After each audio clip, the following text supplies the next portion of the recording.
உங்க toilet cleaner bison toilet cleaner குவாலிட்டியை விட பெட்டர்னு நிரூபிச்சா உங்க மொத்த பணமும் ரீஃபண்ட். பைசன் டாய்லெட் கிளீனர் இப்போது 79 ரூபாயில்.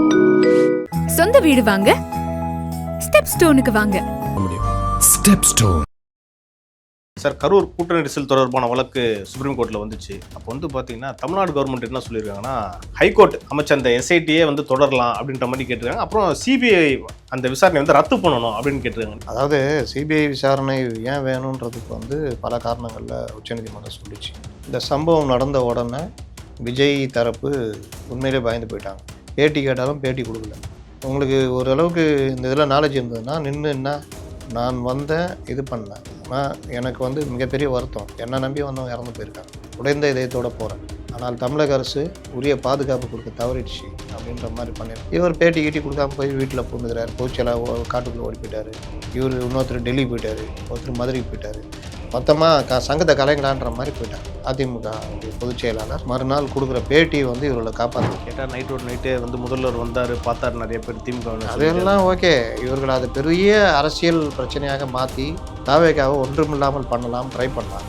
ஒருத்தர் அழுதே நடித்தார், பாவம் 3 கேமரா வச்சுட்டா, இங்கே ஒரு கேமரா, சைடில் ஒரு கேமரா, அந்த சைடு ஒரு கேமரா, கண்டிச்சனை ஃபாலோ பண்ணுங்கடா பாலா. யூ அதுதான் சார் திமுக காரங்களாலே பொறுத்துக்க முடியல. செந்தில் பாலாஜிக்கு சிரிப்பு தாங்க முடியல, ஓவர் ஆக்டிங் ஆயிடுச்சு. அதுக்கப்புறம் காலையில் வந்து இந்த பிரச்சனைலாம் ஏதோ பெருசாக இது நினச்சாங்க. காலேஜில் இந்த கர்மாந்திரத்தை நைட்டு ஃபுல்லாக ஓட்டியிருந்தியான்ற மாதிரி முடிச்சு விட்டாப்புல எடப்பாடி. மத்தியானம் அண்ணாமலை மொத்தமாக முடிச்சு விட்டாப்புல. எதிர்கட்சிகள்லாம் சேர்ந்தோன்னா இவர்களுக்கு கொஞ்சம் மூச்சு விட முடியும். அப்பாடா, அப்போ நாங்கள்லாம் கொலை குற்றவாளி இல்லையா, எங்களெல்லாம் தூக்குக்குள்ளே போட மாட்டாங்களான்ற லெவலுக்கு அவங்க இதான. இப்போ எஸ்ஐஆர் 99% 99.9% ஃபார்ம் போயிடுச்சு. 84 என்னமோ திரும்ப வந்துடுச்சு. வந்து பதிவு ஏற்றிட்டாங்க. வழக்கு விசாரணைக்கு இதில் இருக்குல்ல, அப்புறம் எதுக்கு நீ பார்லிமெண்ட்டில் போய் நீ இது பண்ணுற? பார்லிமெண்ட் நேரத்தை வீணடிக்கிறது என்னான்னு கேட்டால், ஐயோ பிஎல்ஓலாம் செத்து போகிறாங்க. நான் கேட்குறேன், காவல்துறையில் மன அழுத்தத்தை ஏற்பட்டு தற்கொலை பண்ணவன் இல்லை, பாதுகாப்பு பணியில் இருக்கும்போது ஹார்ட் அட்டாக் வந்து செத்து போனவன் இல்லை, பணிச்சுமையில் இறக்குறவன் லீவு தராமல் தற்கொலை பண்ணிட்டவங்களாம் ரொம்ப இது இருக்குது. அதுக்காக காவல்துறை கலைச்சிடலாமா? எக்ஸாம் எழுதுறதுல தேர்ச்சி அடையலைன்னு சொல்லிட்டு செத்து போகிறாங்க, தற்கொலை பண்ணிக்கிற மாணவ மாணவிகள் இருக்காங்களா, தேர்ச்சி பொது தேர்வுலாம் நிறுத்திடலாமா? பஸ் ஓட்டுறான், ஓட்டிகிட்டு இருக்கும்போது ஹார்ட் அட்டாக் வந்து கொண்டு போய் வண்டியை விட்டுறான், பனிச்சுமைன்னு சொல்லிட்டு போக்குவரத்து கழகத்தை இழுத்து முடியலாமா? பிஎல்ஓக்கள் ஒரு பணியில் ஈடுபடுறாங்க, அதில் எங்கேயோ ஏதோ ஒன்று கண்டிப்பாக நடந்தே தீரும். அதுவும் அந்த மிரட்டல் பார்த்தீங்கன்னா, ஒரு அம்மா வேலை செய்யல சொல்லிட்டு வட்டச்செயலாக நான் அவ்வளோ அசிங்கமாக திட்டான், செத்து போயிடலாமா? ரம்மிக்கு என்ன சொன்னாங்க, ஐயோ ரம்மி, ஐயோ தினம் தினம் உயிரிழப்பு, ரவி உனக்கு இறக்கமில்லையா அப்படிலாம் கேட்டாங்கல்ல, சாட்சி இல்லையா? இப்போ ரம்மியில் ஆடி அவனை சாவலியா? நீ உசிட்ட போய் கேளுங்க, தலையாட்டினே காரில் ஏறிவிடும். எதுவுமே பேசல. அவரு பாண்டிச்சேரியில் வந்து அனுமதி கொடுத்தாங்களான்னு கேட்குறேன். அந்த இடத்துல இருந்து வந்து கார் ஏறுற வரைக்கும் மைக்கை நிட்டுனே வரான், மனோகரா படத்தில் வர மாதிரி தள்ளிக்கினே வந்துட்டு காருக்குள்ளே ஏறிப்பிட்டான், தலையாட்டினே வந்தார். அவன் நினச்சிட்டான் காரில் உட்காந்து சொல்லுவார் போல, கார்லேயும் உட்காந்து தலையாட்டின்னு போயிட்டான். இவ்வளோ பெரிய சம்பவம் நடந்ததுக்கப்புறம் ரோச்ச தைரியமாக கேட்குறேன். எனக்கு பேச வராதுங்க. பேச வந்தால் நான் எடப்பாடி பழனிசாமி மாதிரி போயிட்டு அங்கே நின்று பேச போகிறேன். எனக்கு பேச வராது. மனப்பாடம் பண்ணால் கூட 5 நிமிஷம் தான் மனப்பாடம் பண்ண முடியும். அதில் எங்கேயா மிஸ் ஆகிடுச்சுன்னா கண்டோம் அங்கிள்னு சொல்லி தான் உங்களை வந்து தப்பாக எல்லாரும் யோசிக்க ஆரம்பித்தாங்க. ஏன்னா இவ்வளோ ஆணவத்தோடு நான் சொல்ல மாட்டேன்னு வேறு சொன்னீங்க. அப்புறம் இப்போ மறுபடியும் அங்கிள்னு ஆரம்பிக்கும். அவரே திருவிழாவையும் விமர்சிக்கிறாரு. இப்போ இவரும் இப்படி பேசுகிறாருன்னா அவ்வளோதான். 2 பேருக்குமே வந்து பேச தகுதி வேற எந்த தகுதி? அவர் அறிவு திருவிழான்னு வச்சுக்கிட்டு நான் ஊர்ந்து போகிறது தவழ்ந்து போகிறது தான் பேசினேன். கிருமி, அட்டை, காரு காலு இது தாண்டி அவர் எதாவது பேச சொல்லுங்கள், அறிவார்ந்த விஷயமா பேச சொல்லுங்கள்.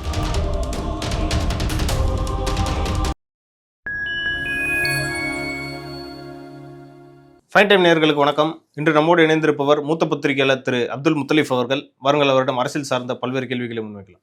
வணக்கம் சார். வணக்கம் சார். கரூர் கூட்ட நெரிசல் தொடர்பான வழக்கு சுப்ரீம் கோர்ட்டில் வந்துச்சு. அப்போ வந்து பார்த்தீங்கன்னா தமிழ்நாடு கவர்மெண்ட் என்ன சொல்லியிருக்காங்கன்னா, ஏற்கனவே இந்த தமிழ்நாடு அதாவது ஹைகோர்ட் அமைச்ச அந்த எஸ்ஐடியே வந்து தொடரலாம் அப்படின்ற மாதிரி கேட்டிருக்காங்க. அப்புறம் சிபிஐ அந்த விசாரணை வந்து ரத்து பண்ணணும் அப்படின்னு கேட்டிருக்காங்க. நேற்று வர வந்து சிபிஐ விசாரணை வந்து தாவேக்காக தான் பின்னடைவுன்னு சொல்லிட்டு இருந்தாங்க. திடீர்னு ஏன் இந்த ஒரு அந்தர்பல்ட்டி? ஒருவேளை இவங்களுக்கு பின்னடைவு ஆகுதுன்னு தெரியல.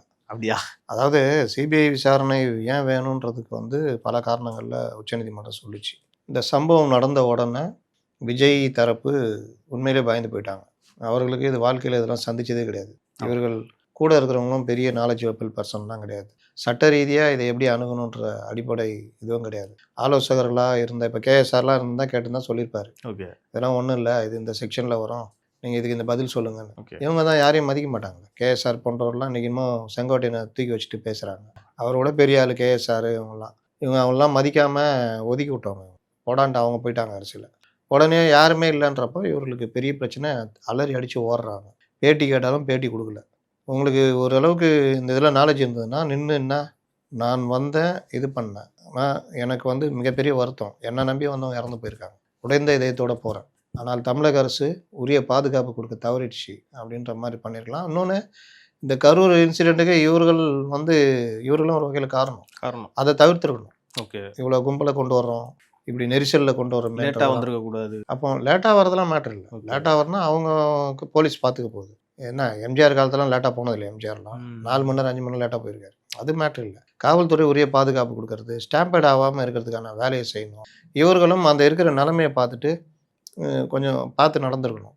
இது ரெண்டுமே அவங்க பண்ணலன்னு வச்சுக்கோங்க. இப்போ இந்த மாதிரி விஷயங்கள் ஒரு இது நடக்குது. ஓகே. இவர் பேட்டி கீட்டி கொடுக்காம போய் வீட்டில் பூந்துக்கிறாரு, பொதுச்செயலாளர் காட்டுக்குள்ளே ஓடி போயிட்டாரு, இவர் இன்னொருத்தர் டெல்லி போயிட்டாரு, ஒருத்தர் மதுரைக்கு போயிட்டாரு, மொத்தமாக சங்கத்தை கலைங்கடான்ற மாதிரி போயிட்டாங்க. அன்னைக்கு அதிமுக உடைய பொதுச் செயலாளர் மறுநாள் கொடுக்குற பேட்டி இவர்களை காப்பாற்றுது. என்ன அவர் இருக்கிற மனநிலையில் உங்கள்கிட்ட பேசணும்னு அவசியம் இருக்கா? அவரை ஃப்ரீயாக விடுங்களேன். என்ன அவர் மட்டும் தான் காரணமா? அரசுக்கு இதில் பொறுப்பு இல்லையா? காவல்துறைக்கு பொறுப்பு இல்லையா? அப்படின்லாம் கேட்டு அடித்தோன்னா அந்த சுச்சுவேஷனை தலைகீழாகும். கேட்டால் நைட்டே முதல்வர் வந்தார், பார்த்தார், நிறைய பேர் திமுக. அதெல்லாம் ஓகே. இவர்கள் அதை பெரிய அரசியல் பிரச்சனையாக மாற்றி தாவேக்காவை ஒன்றுமில்லாமல் பண்ணலாம் ட்ரை பண்ணாங்க. ஒருத்தர் அழுதே நடிச்சாரு, பாவம். 3 கேமரா வச்சுட்டா, இங்கே ஒரு கேமரா, சைடில் ஒரு கேமரா, அந்த சைடு ஒரு கேமரா. கண்டிஷனை ஃபாலோ பண்ணுங்கடா பாலா. யூ அதுதான் சார் திமுக காரங்களாலே பொறுத்துக்க முடியல. செந்தில் பாலாஜிக்கு சிரிப்பு தாங்க முடியல, இப்படி நின்னுக்கிறாப்புல.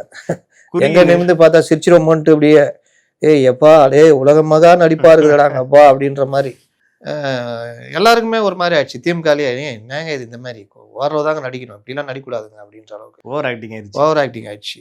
அதுக்கப்புறம் காலையில் இந்த பிரச்சனைலாம் ஏதோ இவங்க பெருசாக இது நினச்சாங்க. காலேஜில் இந்த கர்மாந்திரத்தை தான் நைட்டு ஃபுல்லாக ஓட்டிந்தியான்ற மாதிரி முடிச்சு விட்டாப்புல எடப்பாடி.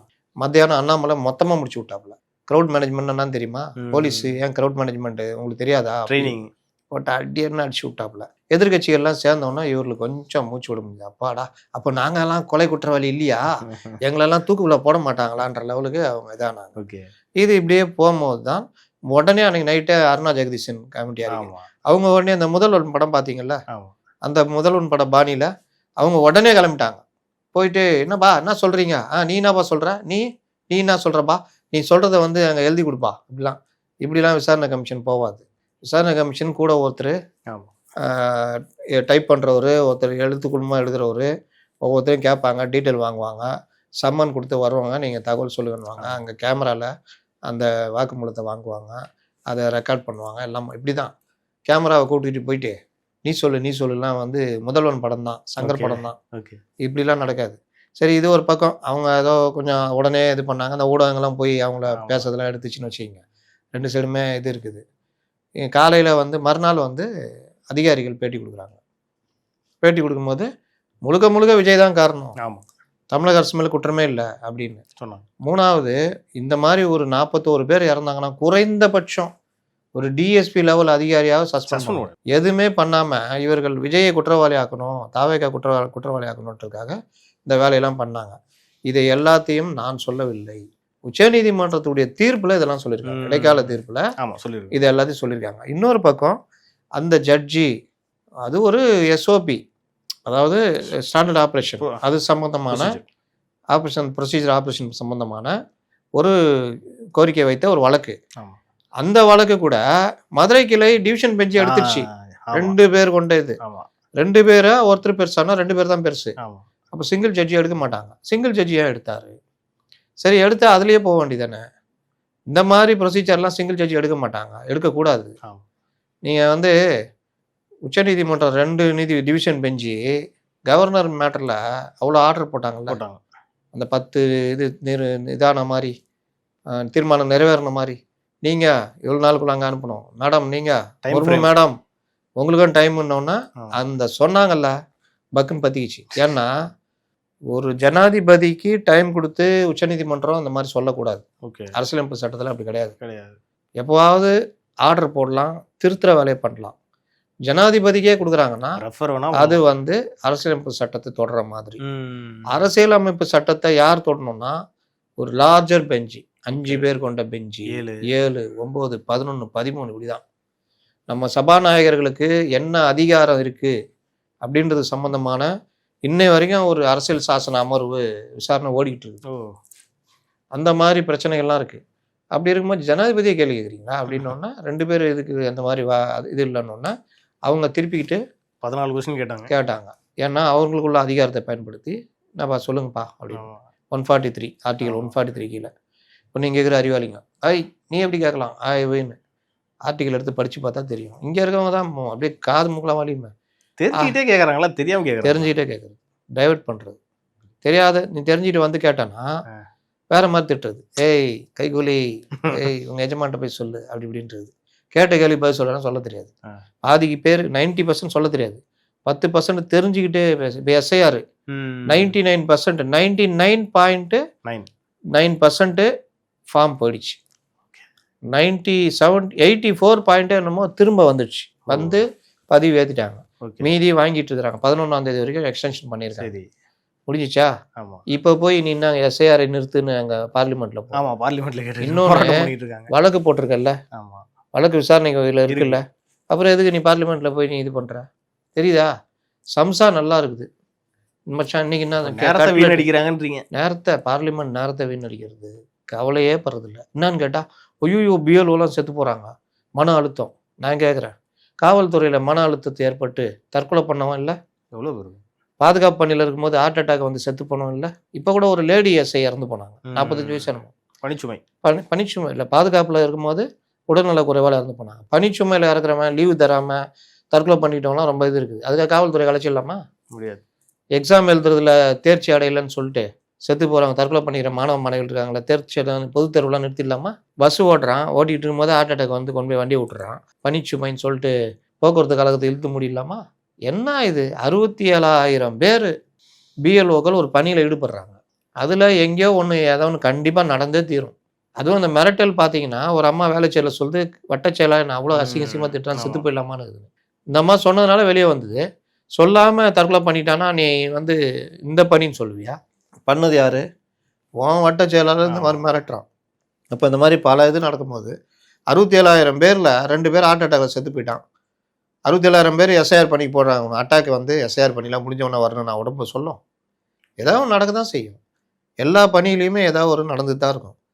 உடனே பணிச்சுமை அது இது. ரம்மிக்கு என்னென்ன தொழினாங்க, ஐயோ ரம்மி, ஐயோ தினம் தினம் உயிரிழப்பு, ரவி உனக்கு இரக்கம் இல்லையா அப்படிலாம் கேட்டாங்கல்ல.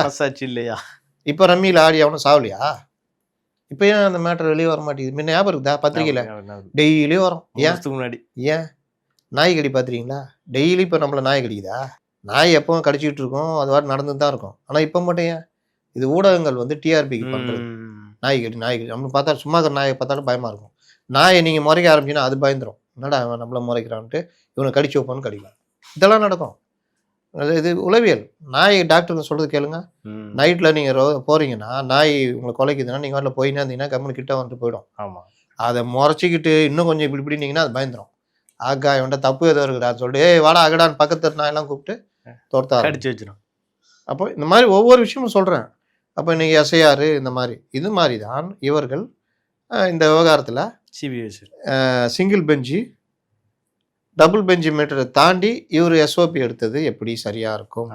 எஸ்ஓபி மேட்டர் எடுத்தீங்கன்னா கூட பரவாயில்ல, கோரிக்கையே இல்லாத மேட்டரில் நீங்கள் எப்படி ஒரு எஸ்ஐடி போடுவீங்கன்னா உச்சநீதிமன்றம் கேட்டு இதெல்லாம் பார்க்கும் பொழுது எங்களுக்கு இந்த விசாரணை முறையாக போகிறோமா தெரியல.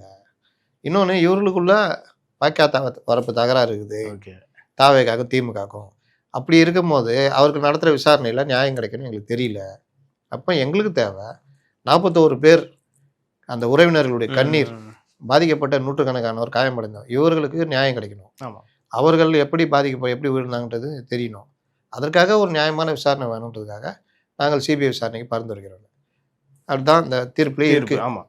இப்போ இவர்கள் புதுசாக அது இடைக்கால தீர்ப்பு. இடைக்கால தீர்ப்புனா இடைக்கால தீர்ப்பில் எப்படி நீங்கள் மெயின் தீர்ப்புக்கான உத்தரவு விடுவீங்கன்னா விசாரணை தானே சொல்லியிருக்காங்க, நீங்கள் வாட்டில் இப்படி நடத்துறீங்க முதல்ல நிறுத்தியா சிபிஐ விசாரி. ஒரு ரிட்டையர்ட் ஜட்ஜி தலைமையில் 3 ஐபிஎஸ் ஆஃபீஸர்கள் அவர்கள் இங்கே உள்ளவர்கள் இருக்கக்கூடாது, அது நான் நேட்டிவ். நான் நேட்டிவ், ஆனால் அவங்க தமிழ்நாட்டை சேர்ந்தவங்களும் இருக்கக்கூடாது. அதை வேறு நீங்க சொல்லி நீங்கள் கேட்டிருக்காங்க, நான் நேட்டிவ்ன்ற வார்த்தையை நீக்கணும்னு. அப்போ இதெல்லாம் வந்து நீங்கள் பண்ணணும் அப்படின்னா இடைக்கால உத்தரவு தான், இடைக்கால தீர்ப்பு தான்.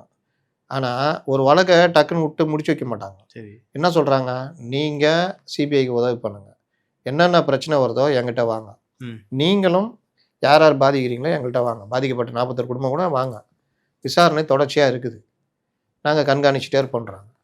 அதில் இது இடைக்கால தீர்ப்புனா அது தீர்ப்பு தான். அது ஆமாம், இவங்க டெக்னிக்கலாக விளாட்றாங்களாம். இடைக்கால தீர்ப்பில் எப்படி இந்த மாதிரி கொடுப்பேன், வேறு எப்போ நீ அப்படியே இருப்பா, நான் வந்து இந்த விசாரணைலாம் நடத்திட்டு 3 வருஷம் பொறுத்து சிபிஐ விசாரணைக்கு உத்தரவு விடுறேன், முழுமையான தீர்ப்பா அப்படின்னு நான் சொல்லுவாங்க முடியாது. அதனால் இடைக்கால தீர்ப்பு தான் கொடுக்க முடியும். ஓகே, அதில் எக்ஸ்டென்ஷன்னா எங்கே தப்பு நடந்தாலும் என்கிட்ட வாங்க, நீங்கள் தப்பு நடந்தாலும் வாங்க, உங்கள் சைடு தப்பு நடந்தாலும் வாங்க, நாங்கள் கவனிச்சிட்டே இருப்போம். கரெக்டான விஷயம் தானே.